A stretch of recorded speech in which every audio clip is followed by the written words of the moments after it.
eh, para iniciar, hagamos un repaso rápido de lo que vimos en la clase anterior. En la clase anterior vimos el Renacimiento y la modernidad. A ver, Renacimiento, como sabes, era el renacer de la cultura clásica. ¿M? Se recupera autores clásicos como Platón y Aristóteles. ¿M? Acuérdate que antes del Renacimiento se vio toda una etapa llamada o conocida como Edad Media. La Edad Media está orientada, preocupada en problemas teológicos. ¿M? Con el Renacimiento se recupera los intereses de la etapa antigua, de la etapa clásica de la filosofía, ¿m? Aristóteles y Platón. Es particular el interés que se tiene en Platón porque a partir de Platón se redescubre la importancia de las matemáticas, ¿ya? Y a partir de las matemáticas se desarrolla toda una revolución científica, una revolución científica que nos va a dar la imagen contemporánea del universo. La imagen que tenemos del universo, digamos, tiene un origen en el siglo XVI con la revolución científica gracias al redescubrimiento de las matemáticas que se da con las lecturas o las nuevas lecturas de Platón. ¿Ya? Bien, esa es, digamos, la síntesis que tenemos que hacer de la introducción del Renacimiento. La filosofía moderna, que era el punto central que vimos en la clase anterior. La filosofía moderna es una nueva etapa de la historia de la filosofía, chicos. ¿Ya? Esta etapa se caracteriza por lo siguiente, y escuchen bien. ¿Ya? Ahora el filósofo no va a aceptar, no va a aceptar nada a menos que el sujeto diga que es verdadero o falso. ¿Ya? Solo el sujeto va a determinar lo que es verdadero, no los profesores, no los libros. Entonces, los filósofos modernos toman esta premisa, esta idea, para eh, iniciar conocimientos verdaderos, teorías verdaderas, sobre la base de lo que le dice el sujeto. Entonces, ¿cuál es la idea que inaugura la filosofía moderna? Solo vamos a aceptar lo que el sujeto determine como verdadero.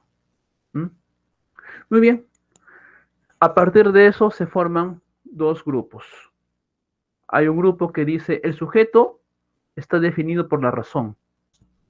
Entonces, si queremos escuchar al sujeto, debemos escuchar a la razón. Solo la razón nos va a decir lo que es verdadero. Y de este grupo, o entre estos filósofos racionalistas, está Descartes. Descartes está de acuerdo con esa premisa, que solo el sujeto nos va a decir qué es lo verdadero y que este sujeto se define por la razón. Entonces tenemos que escuchar a la razón. ¿Y qué propone Descartes? Que la razón habla en lenguaje matemático. La razón habla con lenguaje matemático que es universal y necesario. Es decir, lo que las matemáticas dicen se cumple para todos, universal, y además siempre se van a cumplir, necesarias. Muy bien. Entonces Descartes plantea escuchar a la razón matemática para encontrar la verdad. Pero ¿cómo nos entrenamos para escuchar esta razón matemática? ¿Cómo llegamos a comprender o razonar en forma matemática? Para Descartes hay 4 pasos que debemos tener en cuenta para razonar de manera matemática. Los 4 pasos componen la regla del método. Primer paso, partir de una evidencia. Algo claro, algo que esté fuera de dudas. Segundo paso, analizar, es decir, descomponer en los elementos simples. Descomponer en elementos que ya no permitan más descomposición. Análisis. Síntesis. Luego de encontrar esos elementos simples, tenemos que reconstruir, pero a partir de los elementos simples. Y el cuarto paso es la revisión. Es decir, fijarnos que los 3 pasos anteriores se hayan hecho bien. Descartes se da cuenta de que para que el razonamiento matemático, la forma de comprensión matemática, tenga una base verdadera, debemos tener la evidencia. ¿Mm? Entonces, lo que falta es encontrar la evidencia. Y la duda metódica es el camino para encontrar esa evidencia. ¿En qué consiste la duda metódica?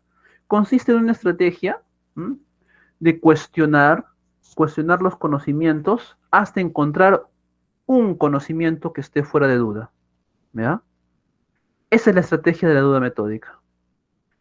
Muy bien. Vamos a hacer eso. El primer cuestionamiento tiene que ver con el cuestionamiento a los sentidos, al conocimiento sensible. ¿El conocimiento sensible es dudoso o no es dudoso? Descartes ya la conclusión que es dudoso. Porque lo que tú escuchas, lo que tú percibes, ves, tocas, no necesariamente es lo que crees. Por ejemplo, yo puedo percibir que me parece, ¿no? Que a la lejanía alguien está serruchando algo, pero me puedo acercar más y cada vez más y de repente no es que alguien esté serruchando, sino que capaz están haciendo otra cosa y me pareció haber escuchado un serrucho. O de repente veo que alguien alza la mano y me parece a la distancia que me está saludando. Pero después si me acerco, me doy cuenta que no me está saludando, sino que está haciendo un ademán con la mano. Por esas razones, los sentidos no nos dan una información confiable. Segundo nivel de la duda metódica. Bueno, si los sentidos no me dicen, no me dan información correcta, por lo menos, dice Descartes, estoy convencido de que estoy aquí, ¿no? En mi cuarto. ¿Mm? Puede ser que me equivoque el color de las paredes, pero sé que estoy en mi cuarto. Puede ser que me equivoque, capaz, no escucho bien los, las voces de mi alrededor, pero estoy pues en mi habitación, ¿no? Estoy en el mundo, en la realidad. ¿No? Puede ser que me equivoque al mirar el color, al escuchar los sonidos, al tocar las cosas, pero no hay duda de que estoy en la realidad. Descartes también cuestiona esta idea. ¿Qué garantías tenemos de que la realidad no es una ficción armada, no es un montaje? O como lo llama Descartes, ¿qué garantía tenemos de que la realidad no sea un sueño? ¿Ya? Entonces, al descubrir de que no hay una garantía que nos demuestre que esto no es un montaje, que esto no es una ficción, entonces lo conveniente será también rechazar esa idea como cierta. Acuérdate que la regla es encontrar siempre un conocimiento fuera de dudas. Muy bien, para eso pasamos al tercer nivel de duda. El tercer nivel de duda tiene que ver con las matemáticas. Bueno, Descartes dice, puedo dudar de mis sentidos, puedo dudar inclusive de lo que creo, ¿no? Esta idea de que me encuentro en la realidad. Pero de las matemáticas, ¿por qué dudar de las matemáticas?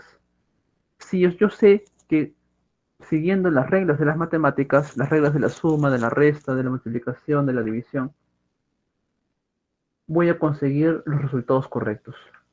Porque las reglas de las matemáticas no dependen de mí. ¿Mm? Son reglas puestas ahí de manera universal. Siempre se van a cumplir. Y ahí interviene Descartes con una hipótesis, no un supuesto. Dice, pero imaginemos, ¿no?, que existe alguien que puede cambiar esas reglas, que puede transformarlas y hacer que lo que nosotros obteníamos y siguiendo las reglas de la suma, por ejemplo, ya no sea correcto.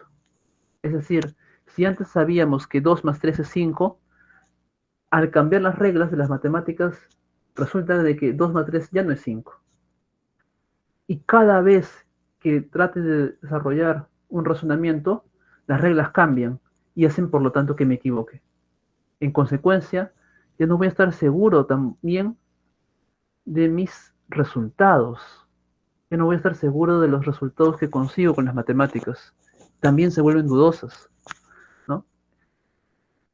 Entonces, ¿qué es lo que puedo obtener con veracidad, con certeza? Bueno, lo que sé con certeza es que he dudado de los sentidos, he dudado de la creencia en la realidad, he dudado de las matemáticas, siempre he estado dudando. Eso lo sé porque yo siento que he estado dudando, sé que he estado dudando. ¿Mm? Ahora, si yo he estado dudando, quiere decir de que yo existo, porque tengo que existir para dudar. Muy bien. Entonces, si dudo, sé que existo. Si pienso, entonces existo. Esa es la verdad, esa es mi evidencia.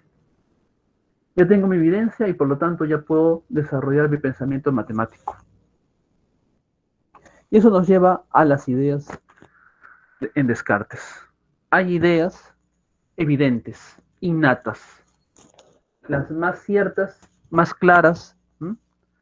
Las más precisas. La primera, de que yo existo. La segunda, de que Dios existe y además es bueno. La tercera, de que las matemáticas existen. ¿M? Después vienen las ideas adventicias. Las ideas adventicias son aquellas que provienen de los sentidos, que provienen de la experiencia. Por ejemplo, el color, el sonido, la textura, el sabor. Todas esas ideas provienen de la experiencia. Eso las hacen no tan correctas, no tan certeras, porque los sentidos, acuérdate, pueden fallar. Y finalmente están las ideas facticias. Las ideas facticias son aquellas que yo produzco con mi imaginación y por lo tanto no guardan ningún contenido de verdad. Son completamente falsas. Por ejemplo, la imagen de un Pegaso, de una sirena, ¿no? De un ángel, todas son construcciones de mi imaginación. Bien. El segundo grupo que se formó con la modernidad es el empirismo. El empirismo es el grupo que va a sostener lo siguiente. El sujeto se define más que por la razón, por los sentidos. Por la razón también, pero los sentidos es lo que define al ser humano. ¿Mm? Ahora, ¿qué es? ¿Qué nos da los sentidos? Bueno, nos da la experiencia. ¿Ya? Es por eso que los empiristas van a tener una regla. No hay ningún conocimiento, y eso tienen que acordarse bien, no hay ningún conocimiento que tengamos en la razón que no haya pasado primero por los sentidos. ¿Ya? Entonces, todo conocimiento que tenemos ha pasado primero por los sentidos.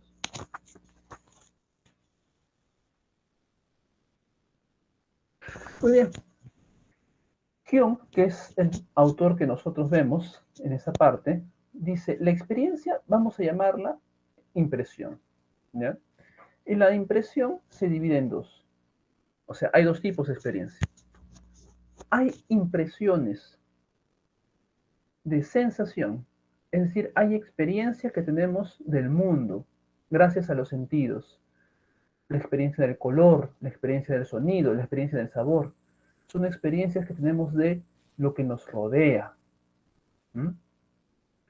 Luego hay impresiones o experiencia de mis sentimientos. Por ejemplo, yo sé cuando estoy alegre, cuando estoy triste, cuando estoy enojado. Lo siento. ¿Mm? Esas experiencias o impresiones son las impresiones de reflexión, ¿ya? Experiencia de mí mismo, de mis sentimientos, de mis pasiones. Muy bien, las experiencias o impresiones generan, una vez recepcionadas por la razón, generan ideas. Ideas. Esas ideas se van a colocar en la razón, se van a poner en la razón como recuerdos. Yo recuerdo el color de la blusa de mi madre en la mañana. Recuerdo el sabor del café que tomé en el desayuno. ¿Mm? Recuerdo la alegría que sentí cuando escuché que un familiar se recuperó. ¿Mm? Las experiencias entonces se convierten en ideas, ¿ya? Claro, las ideas serían experiencias menos sentidas, menos vívidas, ya depositadas en la razón. ¿Mm? Ahora, también hay ideas que no son recuerdo, hay ideas que nosotros producimos con la imaginación, ¿no? Construimos imágenes, ¿no? El ángel, el Pegaso, la sirena. Bien, entonces chicos, esas son las impresiones o las experiencias según Hume. Hume también desarrolla la crítica a la sustancia. A ver, ¿qué es la crítica a la sustancia? La crítica a la sustancia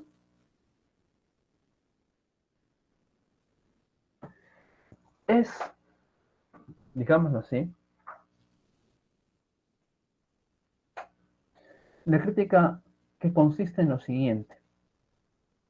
A ver, cuando uno mira, ¿m? Por ejemplo, un árbol, ¿qué observa? Bueno, observo el color, observo la forma, ¿m? Eso observo. Si toco el árbol, podré eh, experimentar la textura del árbol. Muy bien. ¿Y con qué sentidos captas el árbol? Con ninguno. Con ningún sentido capta el árbol. Entonces, ¿el árbol es un objeto de la experiencia? No. El objeto de la experiencia es el color, la textura, ¿no? El sonido que puede originar el árbol al ser golpeado por otro. ¿Mm? La forma que tiene la madera y las hojas. Esos son objetos de la experiencia. El árbol no es objeto de la experiencia. ¿Qué es el árbol finalmente? Él te dirá, el árbol es un concepto que pone la razón, es un concepto vacío. ¿Ya? Es un concepto vacío que pone la razón para que tu experiencia lo llene. ¿Lo llene con qué? Con color, con sonido, con textura, con forma. En ese concepto vacío se juntan estas características sensibles que han sido percibidas por tus sentidos y voilà, tienes el árbol. ¿Te das cuenta? Entonces, el árbol, la taza, yo mismo, no somos objeto de experiencia. ¿Ya? La experiencia es lo que tus sentidos particulares captan, color, forma. ¿Ya? El árbol, yo o la mesa son conceptos, conceptos vacíos que se rellenan, ¿m? Toman forma con los sentidos, con los datos sensoriales recogidos por tus sentidos. ¿Ya? Entonces, la sustancia no es un objeto, es un concepto vacío. ¿Ya? Ojo con eso, chicos. Crítica o a la idea de causalidad. A ver, igual, vamos a la experiencia. ¿Qué percibimos en la experiencia? Por ejemplo, yo puedo percibir que hay un- una, una tetera con agua sobre el fuego. Después percibo que el agua de la tetera sobre el fuego comienza a hervir. ¿Ya? Entonces, hay un momento A. El momento A, el momento primero, es el agua, ¿m? Sobre el fuego. El momento B, el agua hirviendo. ¿Ya? Se establece una relación de causalidad. Si pasa A, agua sobre el fuego, entonces se dará B, agua hierve. Te dice, muy bien, esa relación que tú has hecho, la relación de causalidad, esa relación no existe fuera de la razón. La razón pone la causalidad, pone ese vínculo, esa flechita. ¿Ya? Eso no existe en la naturaleza, eso lo pone la razón. Entonces, la causalidad no es algo que existe en el mundo, es algo que yo pongo o que mi razón pone, la razón relaciona esos dos momentos. A, entonces B. ¿Mm? Bien, chicos, ahí está el cuadro resumen, que siempre los invito a chequearlo para que puedan avanzar en su eh, lectura, comprensión, estudio, de forma más concreta. Y finalmente la evaluación. ¿Ya? A ver, número uno, barco. Número 2, dado. Número 3, casa. Número 4, dado. Número 5, avión. Número 6, casa. Número 7, avión. Número 8, enano. Número 9, dado. Y número 10, dado.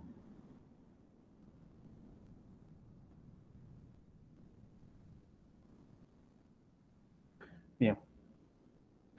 ¿Alguna pregunta? Creo que todo está claro, ¿no?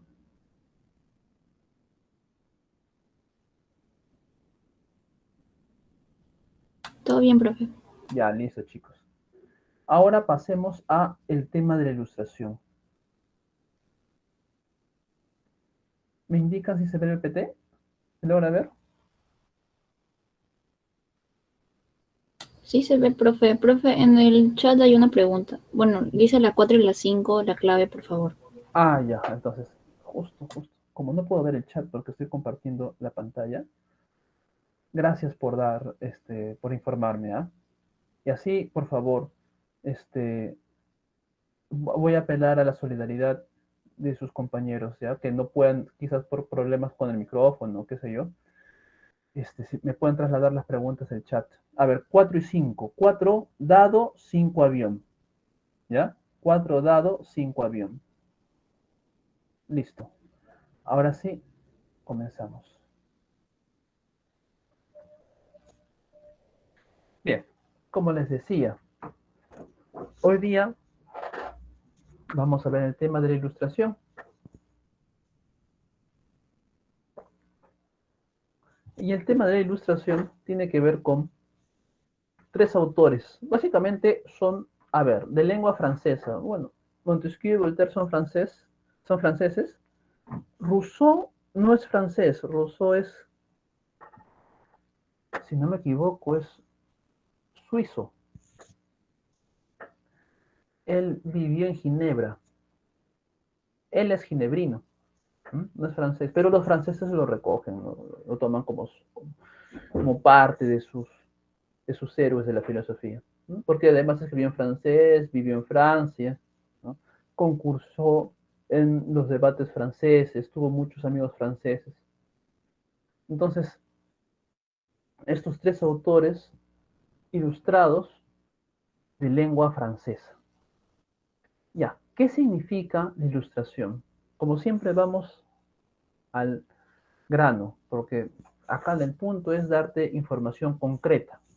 Mira, la ilustración es un movimiento cultural, como bien lo dice en el diapositiva, que tiene un propósito.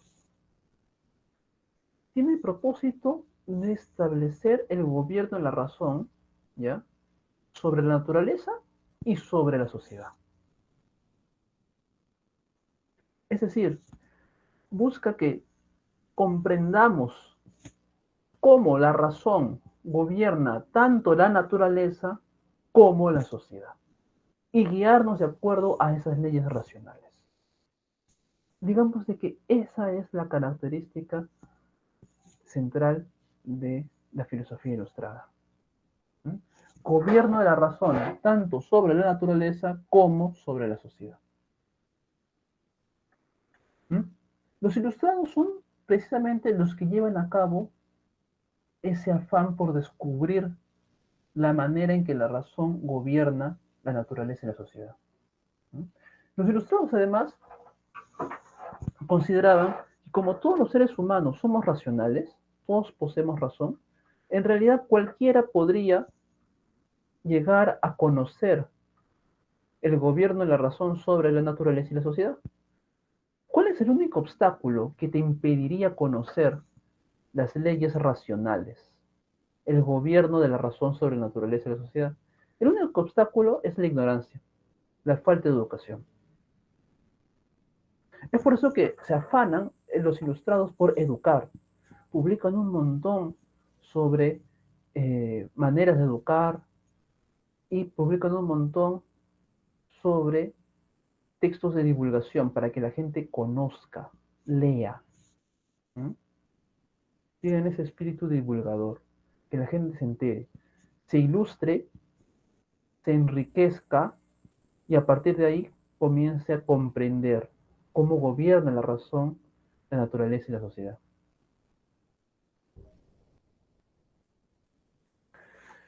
Uno de los primeros que vamos a ver, o el primero que vamos a ver es Montesquieu. A ver, Montesquieu sabe que la ciencia ha hecho un gran avance descubriendo las leyes racionales que gobiernan la naturaleza.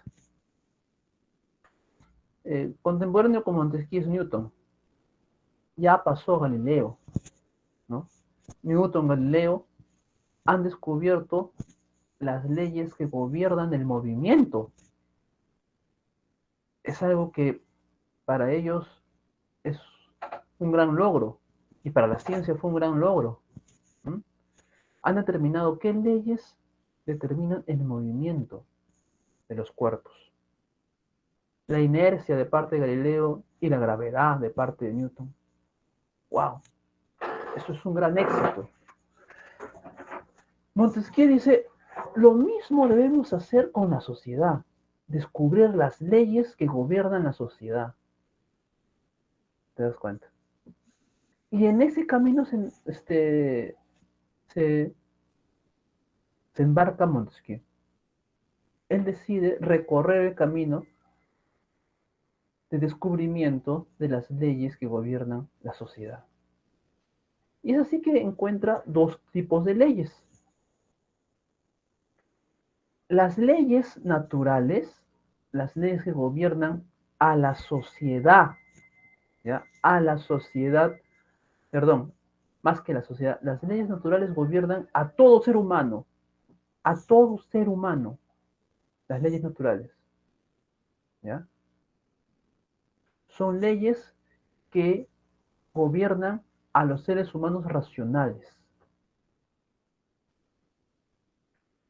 Por ejemplo, el no matar, porque todos tenemos derecho a la vida, todos. Si eres ser humano, vas a reconocer que la vida es el valor más alto. ¿Mm? Entonces, el no matar. El derecho a la libertad. Todo ser humano tiene derecho a ser libre, a expresar su opinión. El derecho a la propiedad. Todo ser humano tiene derecho a disfrutar de su trabajo. Son derechos universales que todo ser humano racional tiene. Entonces, estas leyes naturales gobiernan a todos los seres humanos por ser el hecho de ser seres racionales, por el mero hecho de ser seres racionales, ¿ya? Las leyes naturales. Después hay leyes positivas. Las leyes positivas ya no gobiernan a todos. Las leyes positivas surgen dependiendo o se dan dependiendo de las características de cada sociedad. Características que tienen que ver con la cultura, con la geografía.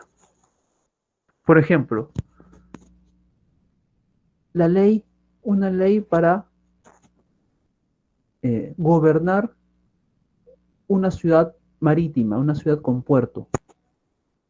Esa ley solamente funciona para las ciudades costeras, no funciona para las ciudades de la sierra. ¿Te das cuenta?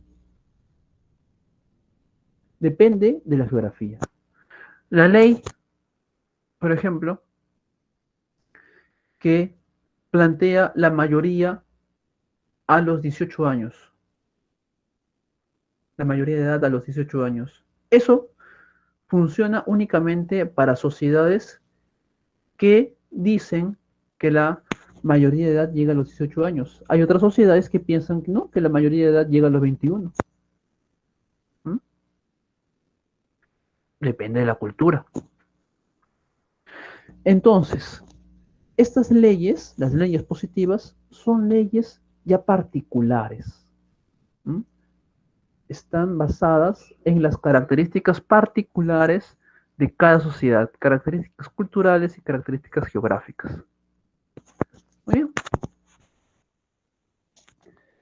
Entonces, la razón tiene sus leyes, tanto para la naturaleza como para la sociedad. Y en el caso de la sociedad, lo acabamos de ver, hay leyes universales para todos los seres humanos, leyes naturales y leyes que dependen de las circunstancias geográficas y culturales, leyes positivas. A partir del gobierno de las leyes, dice Montesquieu, podemos distinguir las formas de gobierno. Hay dos formas de gobierno que se rigen por la ley. La primera es la monarquía y la segunda es la república. La monarquía, chicos, es una forma de gobierno en donde la ley busca resaltar el honor de cada grupo social. Por ejemplo, los panaderos dentro de la monarquía tendrán una ley que les permite ser mejores panaderos, mejores panaderos. Los sacerdotes dentro de la monarquía tendrán una ley que les permite ser mejores sacerdotes. Los nobles tendrán en la monarquía una ley que les permite ser mejores nobles. En la monarquía, entonces, la ley busca el bien de cada grupo, hacerlo mejor, volverlos cada vez mejor a cada grupo.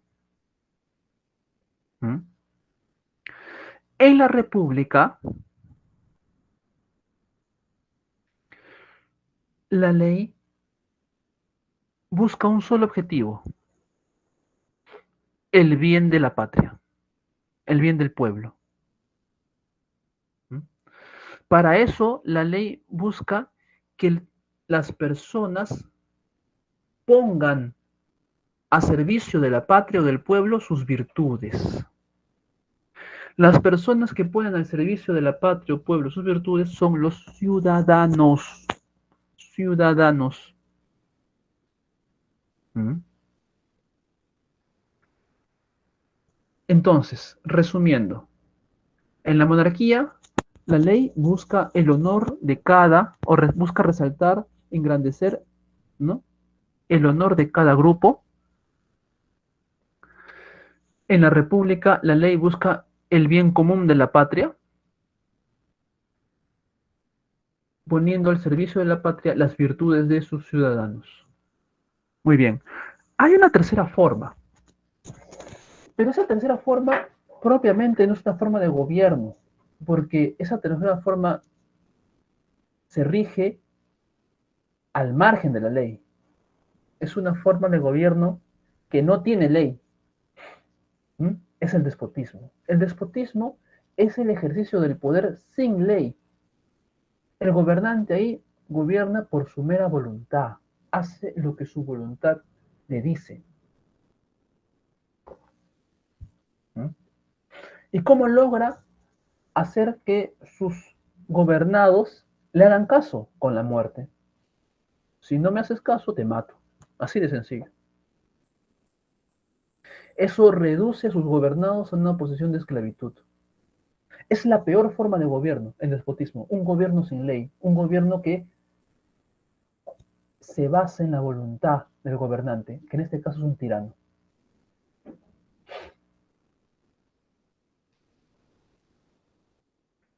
Entonces, viendo esto, ya te das cuenta de que lo que tiene que evitar Montesquieu a como dé lugar es que aparezcan despotismos, es que aparezcan tiranos que se quieran sentar en la silla de gobierno y pongan de lado la ley y gobiernen de acuerdo a su voluntad. ¿Cómo evitamos que surjan tiranías?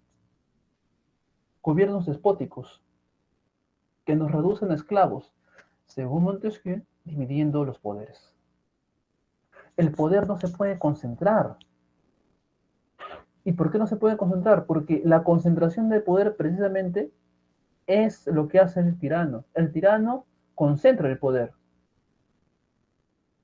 Hay que dividirlo. Un poder legisla, da las leyes, un poder gobierna, ejecuta las leyes y otro poder castiga el incumplimiento de la ley. Los legisladores vigilan al ejecutivo. El ejecutivo hace contrapeso con el legislativo y el judicial vigila a los dos. De esa manera se evita la tiranía. ¿Mm? Bien.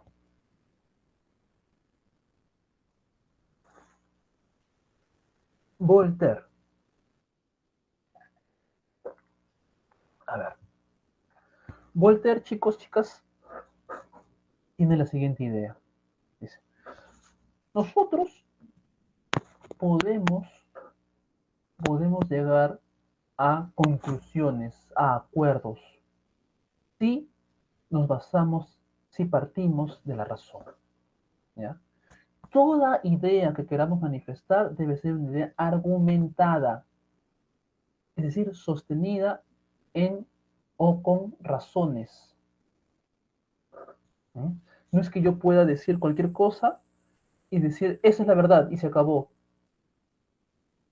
Y me cierro a cualquier tipo de oposición, me cierro a cualquier tipo de eh, crítica. No. Si yo manifiesto una idea, debo estar dispuesto a sostenerla con argumentos, con razones. Y eso es lo que hace Voltaire.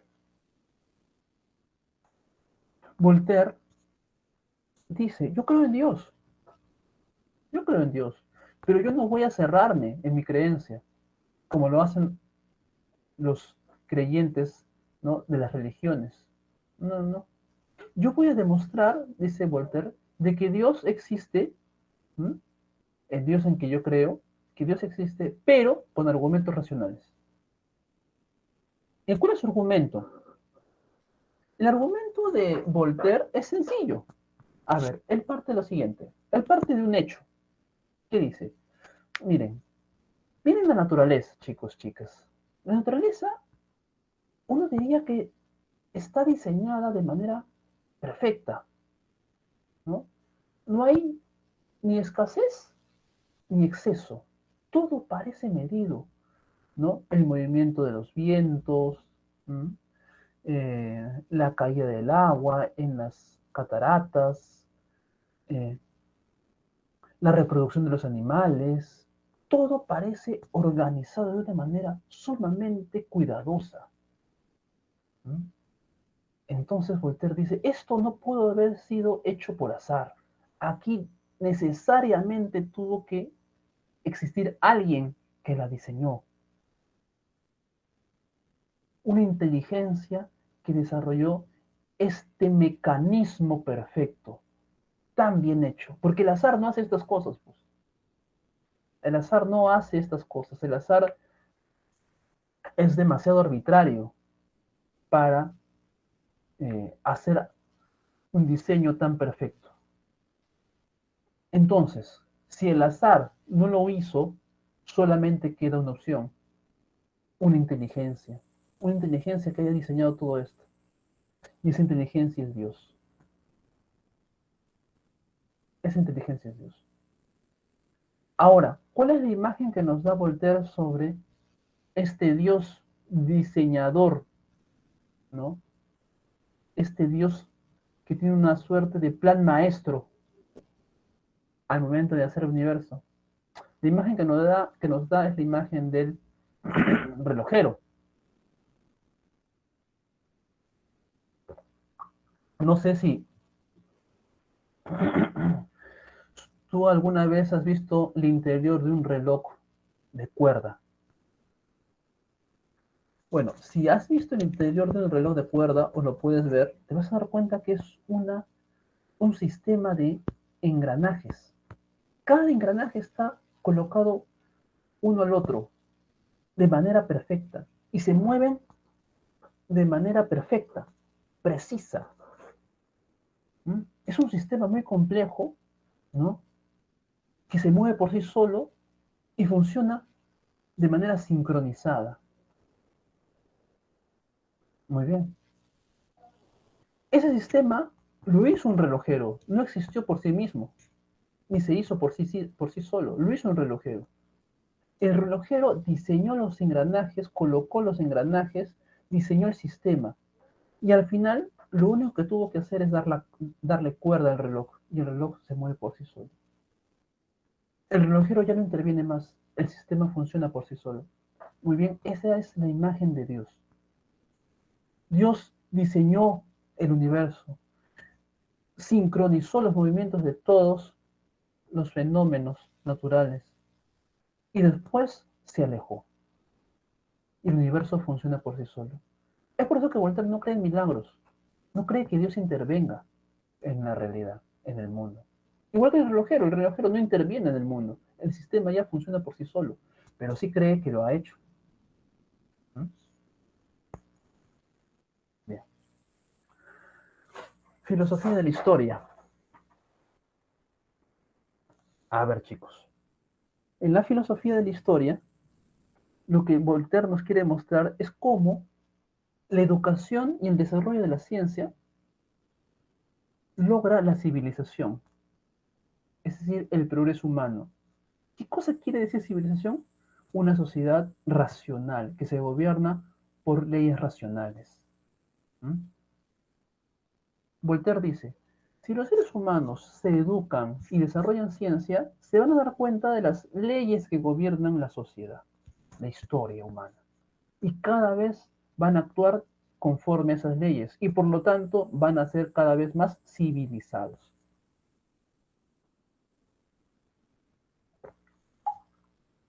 Voltaire piensa de que el desarrollo de la educación y de la ciencia se ha dado en cuatro momentos.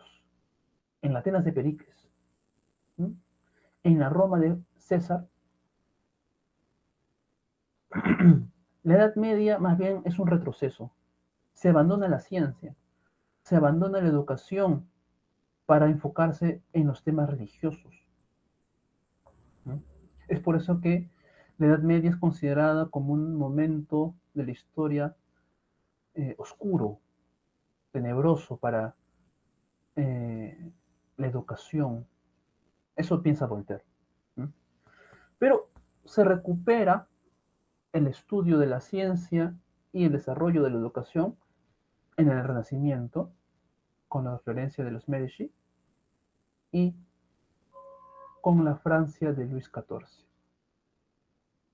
Entonces, nos hemos vuelto más civilizados porque nos educamos más, porque desarrollamos ciencia y porque nos damos cuenta de las leyes que gobiernan la sociedad. Y porque cada vez más nos adecuamos a vivir conforme a estas leyes racionales.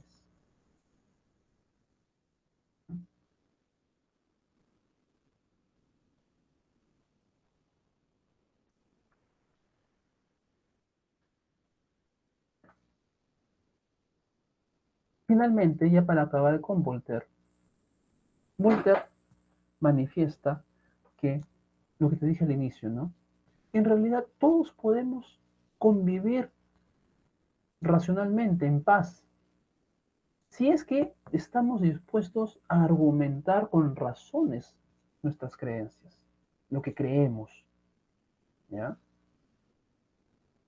A ver, si tú y yo somos racionales, podemos llegar a consensos, a acuerdos, a comprendernos, porque nuestra razón es universal, funciona de la misma manera para ti y para mí. Si esto es así, ¿por qué surgen las guerras? Y ahí viene la respuesta de Voltaire. Las guerras surgen porque las personas no están dispuestas a argumentar, no están dispuestas a basar sus ideas en la razón, sino en la fe, que los cierra, los vuelve personas cerradas a escuchar argumentos. La fe no escucha argumentos. La fe lo único que hace es que te cierres en tu creencia y no estés dispuesto a escuchar a el otro, que tiene ideas diferentes. Si las dos personas que supuestamente tienen ideas diferentes conversan, argumentan, se van a dar cuenta que no se diferencian mucho, porque la razón no es diferente de un pueblo a otro, de una cultura a otra. ¿Mm? Entonces la razón, chicos, chicas, es la base para tolerarnos y vivir en paz. ¿Mm? Bien. Rousseau. Rousseau, como te decía, es un filósofo ginebrino que plantea lo siguiente. ¿Mm? Es interesante porque es quizás el filósofo más conocido de esta época. A ver, vamos al punto. ¿Qué es Rousseau? Rousseau se plantea lo siguiente, chicos, chicas. El ser humano, ¿mm?, es perverso naturalmente, o sea, en su naturaleza lleva la perversidad, la maldad, o es que ha aprendido a ser perverso, o es que la sociedad lo ha corrompido. Rousseau considera, como seguro sabes, que la sociedad ha corrompido al ser humano. ¿Mm? Es más, Rousseau dice lo siguiente.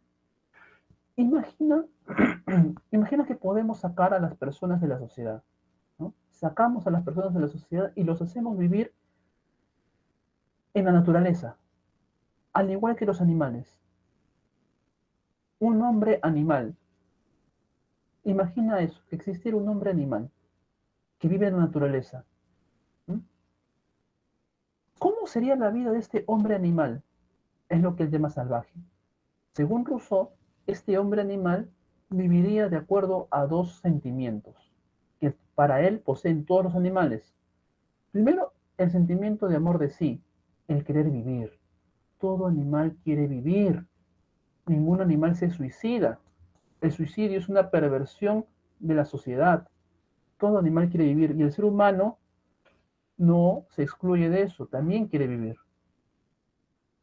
Segundo punto, segundo sentimiento, todo animal rechaza el dolor, no solamente propio, nadie quiere sufrir dolor, sino también rechaza el dolor de uno semejante, de su prójimo que es semejante a él. Entonces, no genera ni dolor para sí mismo, ni dolor ajeno a un semejante. Eso se llama compasión. Esos son los dos sentimientos que posee todo animal, incluido el ser humano. El amor de sí, es decir, el amor a la propia vida, y la compasión, el rechazo a sufrir dolor y a generar dolor a un semejante. Pero ¿qué pasó? ¿Qué pasó? Para Rousseau, lamentablemente estos dos sentimientos se han pervertido. La sociedad los ha corrompido. Las personas dejaron de tener amor de sí, amor a su propia vida, y lo convirtieron, lo pervirtieron en un vicio, en amor propio. Es decir, las personas dejaron de tener amor a su propia vida y comenzaron a tener amor a su propio ego, a su propio egoísmo. Dejaron de buscar el bien de su propia naturaleza, de su propia vida, y comenzaron a buscar el bien de su propio individualismo. El individualismo, el egoísmo, este amor por uno mismo, ya no amor a mi vida, sino amor a mi ego, a mi fama, a mi sujeto individual, a mi individualismo, hace que compita de manera salvaje. Y esa competencia me hace precisamente generar daño en otros. Ese daño pervierte también la compasión. Si antes yo era compasivo con el otro porque rechazaba el dolor, ¿no? No solamente mío, sino el de mi prójimo, cuando me vuelvo egoísta, individualista, cuando pervierto mi sentimiento y lo convierto en un amor de propio, también me vuelvo una persona sin compasión, dispuesto a liquidar a mi contrincante, con tal de seguir subiendo mis riquezas, seguir alimentando mi ego. Y esa es para Rousseau